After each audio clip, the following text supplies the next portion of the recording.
대구의 팔공산에는 갓바위라는 유명한 랜드마크가 있습니다. 갓바위는 팔공산의 정상에 있는데 석굴암의 부처불상과 매우 닮아 있고 또 갓을 쓰고 있어서 갓바위라고 부릅니다. 이곳은 항상 기도를 하러 오는 사람이 많은데 특히 주말과 공휴일에는 엄청나게 사람이 붐빕니다. 또 사진에서 보면 알 수 있듯이 사람들이 기도하고 나서 쌀포대나 선물 상자 같은 공양품을 놔두고 갑니다. 그리고 수능 시험을 앞두고 있는 요즘 같은 시기에는 엄청난 인파가 몰려듭니다. 갓바위 등산로 초입에서 정상까지는 2km 정도인데 사람들이 길게 줄을 서서 한 명씩 한 명씩 줄지어 올라가는 진기한 광경이 펼쳐집니다. 이렇게 전국의 수험생 학부모들과 전국의 고등학교에서 갓바위로 몰려옵니다. 혹시라도 우리 친구들 부모님 중에 갓바위 간분 안 계시죠? 하나님을 믿으면서 불상을 기도하는 것은 혼합주의이기 때문에 절대로 해서는 안 됩니다. 그런데 이렇게 우리나라 민족은 예로부터 기도를 많이 했습니다. 그래서 새해에는 해돋이 명소를 찾아가서 한 해 동안 잘 살게 해달라고 기도합니다. 또 추석에는 보름달을 보면서 복을 달라고 빌고 또 마을에 큰 나무가 있으면 접시에 물을 떠놓고 기도하기도 했습니다. 이처럼 기도는 믿는 사람들뿐만 아니라 믿지 않는 사람들도 합니다. 그런데 그들의 기도는 믿는 우리와는 어떻게 다를까요? 우리는 하나님께 기도를 하지만 그들은 대상이 없이 막연하게 기도합니다. 그냥 복을 주면 아무 신이나 다 좋으니까 그저 복을 달라고만 기도합니다. 게다가 기도에 정해진 형식과 방법도 없고 그냥 생각나는 대로 기도합니다. 그런데 이 같은 사실은 우리 그리스도인들도 마찬가지입니다.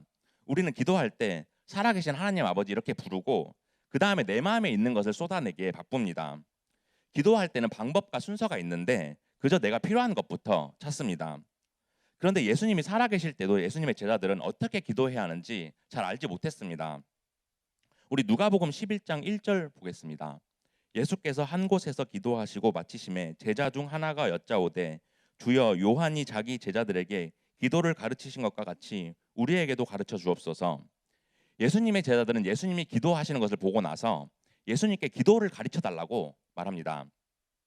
그런데 예수님의 제자들을 포함한 유대인들은 하루에 3번 기도 시간을 정해서 그 시간에 꼭 기도하는 사람들이었습니다.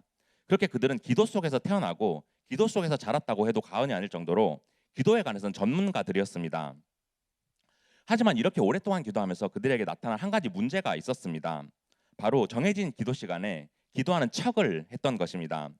이는 마치 우리가 예배 때 주기도문을 무의식 중에 하는 것처럼 그들은 보여주기 위한 식으로 기도를 했습니다. 당시 바리새파, 에세네파, 사두개파 같은 유대인들은 각 종파별로 카디시라는 기도문을 가지고 있었습니다. 그런데 기도가 멋져 보이기 위해서 수사학적으로 덧붙여지고 꾸며져서 매우 장황했고 또 길었습니다.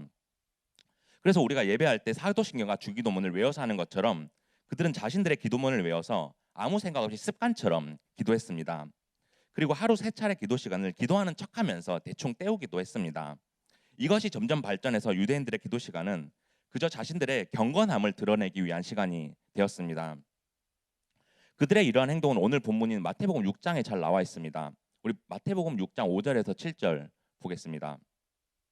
또 너희는 기도할 때 외식하는 자와 같이 하지 말라. 그들은 사람에게 보이려고 회당과 큰 거리 어귀에 서서 기도하기를 좋아하느니라. 내가 진실로 너에게 이르노니 그들은 자기 상을 이미 받았느니라. 너는 기도할 때 내 골방에 들어가 문을 닫고 은밀한 중에 계신 내 아버지께 기도하라. 은밀한 중에 보시는 내 아버지께서 갚으시리라. 또 기도할 때 이방인과 같이 중언부언하지 말라. 그들은 말을 많이 하여야 들으실 줄 생각하느니라. 이렇게 외식하는 자들 같이 그들은 광장에 서서 사람들이 다 보는 앞에서 기도를 하고 또 금식하는 척하면서 기도하기도 했습니다. 또 주건부언하는 기도를 했는데 중언부언은 말을 헛되이 계속 반복한다라는 뜻입니다. 그렇게 자기가 무슨 말을 하는지도 모르면서 계속 반복해서 말하기만 했던 것입니다. 그리고 이 보여주기 위한 기도와 중언부언하는 기도가 그들에게 습관처럼 굳어지고 익숙해졌던 것입니다. 이러한 사실은 예수님의 제자들에게도 마찬가지였는데 그들은 어느 날 예수님이 조용히 산에서 기도하는 것을 보게 되었습니다. 그런데 자신들이 기도하는 것과는 엄청난 차이가 있었습니다. 기도의 언어가 살아있고 마치 하나님과 대화를 하는 것 같아서 자신들의 기도와는 본질적으로 달랐던 것입니다. 그래서 제자들은 나도 예수님처럼 기도하고 싶다 이렇게 말하면서 예수님에게 기도를 가르쳐 달라고 했습니다.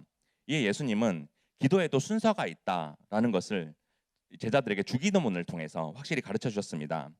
그렇게 아무리 급한 기도가 있어도 먼저 하나님을 위한 기도, 하나님께 집중하는 기도, 하나님을 떠올리는 기도를 해야 한다고 가르쳐 주셨습니다.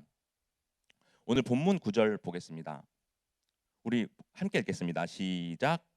그러므로 너희는 이렇게 기도하라. 하늘에 계신 우리 아버지여, 이름이 거룩히 여김을 받으시오며. 먼저 너희는 이렇게 기도하라고 하면서 예수님이 제자들에게 직접 기도를 가르쳐 주신 것을 알 수 있습니다. 그리고 주기도문의 시작인 하늘에 계신 우리 아버지가 나오는데 이는 주기도문의 머릿말입니다. 그런데 이 구절을 헬라어 원어 성경으로 보면 아버지란 단어인 파테르가 가장 먼저 나옵니다.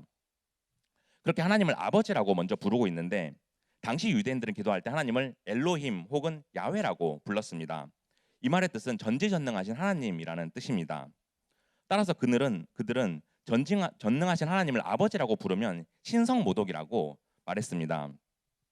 그런데 예수님은 이 땅에 오시자마자 하나님을 아버지라고 부르라고 말합니다. 그리고 우리는 하나님의 아들이라고 말씀하셨습니다. 우리 갈라디아서 4장 6절 보겠습니다. 너희가 아들이므로 하나님이 그 아들의 영을 우리 마음 가운데 보내사 아빠 아버지라 부르게 하셨느니라. 이처럼 아들인 우리에게 성령님을 보내주셔서 하나님을 아버지라고 부르게 하셨다고 말합니다. 우리가 예수 그리스도를 믿음으로써 의롭다함을 얻어 하나님의 자녀로 삼아 주셨습니다. 그래서 우리는 이제 하나님의 양자로서 그분을 아버지라고 부르게 된 것입니다. 따라서 우리가 기도하는 대상은 아버지인 것입니다. 그리고 이 땅이 아닌 하늘에 계신 아버지께 기도하는 것입니다. 그런데 하늘에 계신 아버지는 우리가 필요한 것을 구하기 전에 모두 다 알고 계십니다. 그렇게 하늘에서 우리를 내려다 보시면서 창조주이시자 시공간을 초월하신 분이 바로 그분께서 우리의 기도를 듣고 계신 것입니다. 따라서 하나님은 시공간을 초월한 분이시기에 일정한 장소에 구속되어 있지 않으십니다. 그래서 우리가 필요한 것이 있을 때 부모님께 달려가서 말하는 것처럼 양자인 우리 곁에 계시면서 기도를 들어주십니다.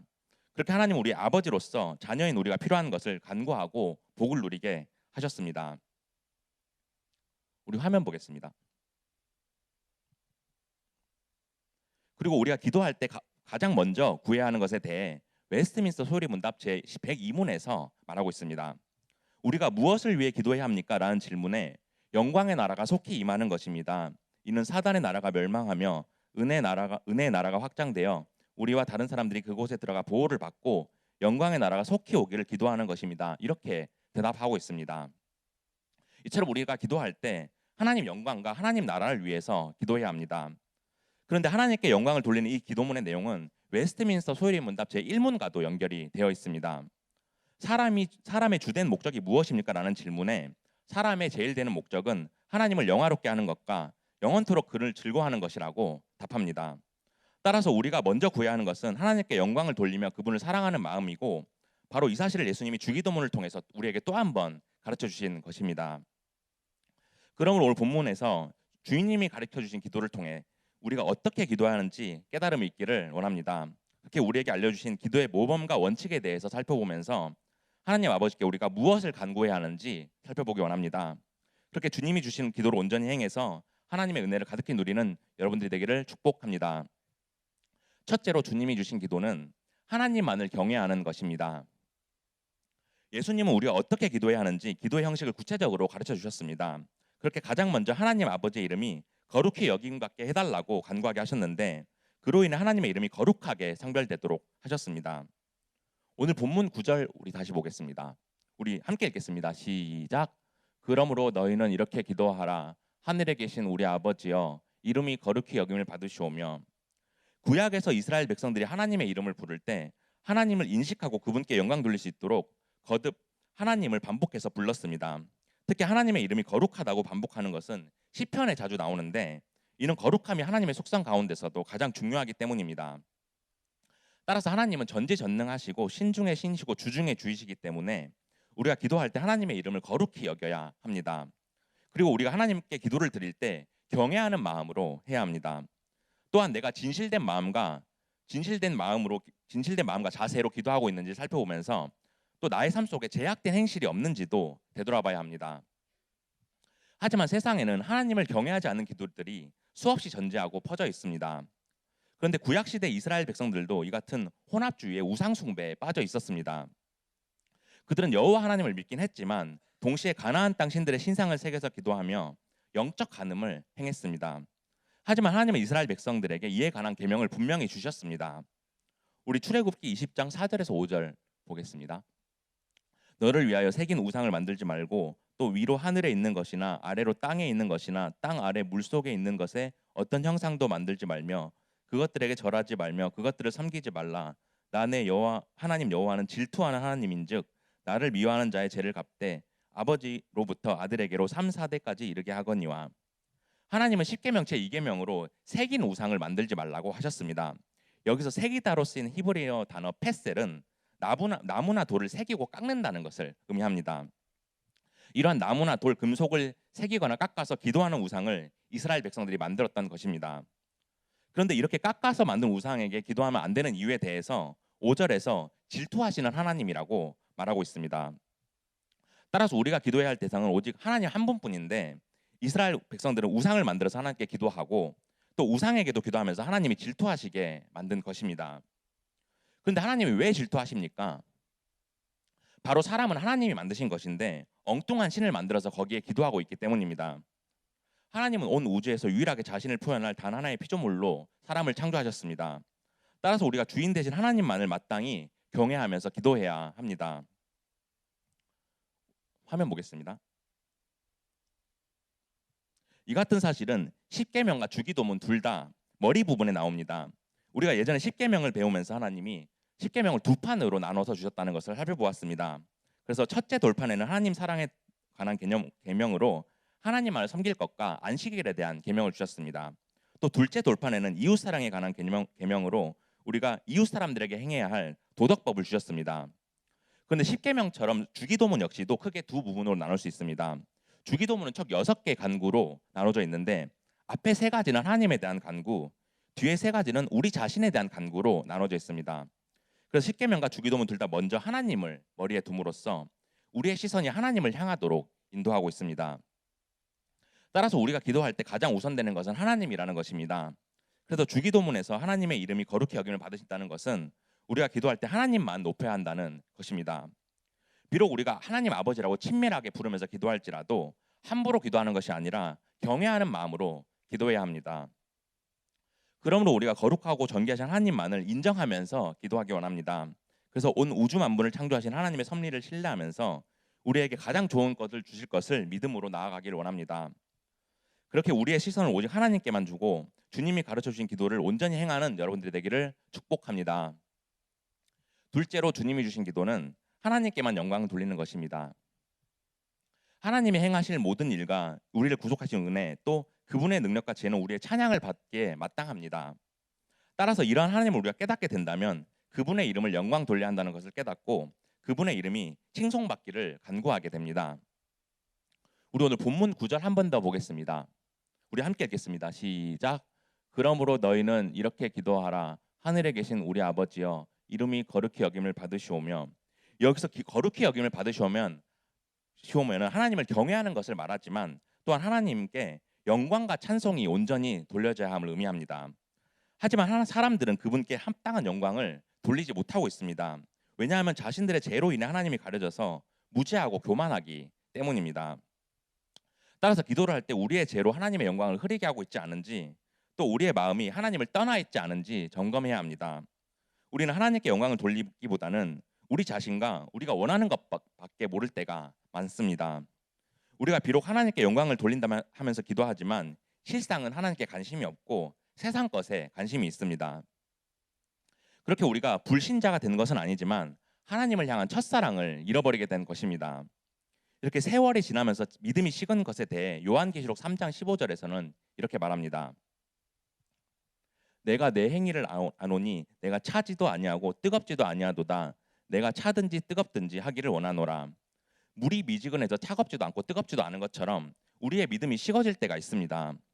그래서 믿음 생활은 하는데 말씀을 붙들고 말씀대로 행하지 않고 신앙의 발전이 없고 멈추는 경우가 있습니다. 또 한때는 뜨거운 신앙생활을 했지만 믿음이 식어서 신앙생활을 소홀히 하고 세상의 즐거움에 빠질 때가 있습니다. 이렇게 하나님보다는 내 자신, 영혼보다는 내 육체의 마음이 기울어져 있는 모습을 하나님은 안타까워 하십니다. 그래서 예수님이 주기도문의 서두에 하나님의 이름이 거룩히 여김을 받도록 하셔서 우리의 관심이 하나님을 향하도록 하신 것입니다. 그렇게 우리가 하나님께 영광 돌리는 것을 행할 것을 주기도문의 제1청원으로 주신 것입니다. 전도사님은 목회자가 되라는 하나님의 부르심을 받고 그때부터 여러 교회에 지원하게 되었습니다. 그러다가 한 교수님의 추천으로 반야월교회에 지원하게 되었습니다. 그렇게 면접을 보고 나서 와달라는 전화를 받고 나서 그날 밤 잠을 못 자고 엉엉 울었습니다. 저는 평소에 잘 울지는 않는데 그날 밤에 제가 너무 많이 울어서 사모님이 놀랐다고 합니다. 그런데 제가 그때 정말 많이 울었던 이유는 먼저 목회의 길을 가야 한다는 부담감도 있었지만 제가 좋아하고 평생 해왔던 음악을 포기해야 할 수도 있었기 때문입니다.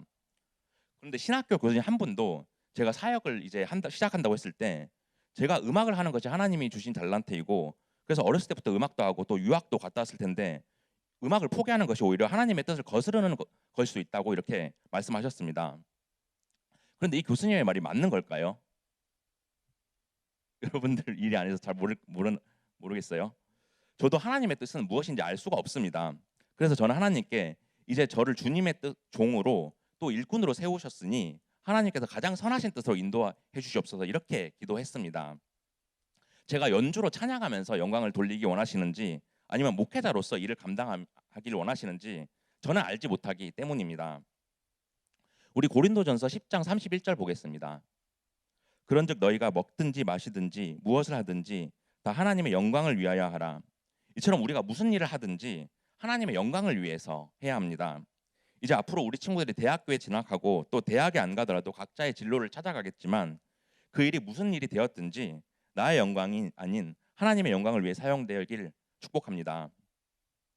그리고 우리가 바리새인들처럼 율법주의 믿음으로 교회에 오고 예배를 드리고 또 주일에 교회 안 오면 단지 찝찝하니까 단지 의무감으로 오는 여러분들이 되지 않기를 원합니다.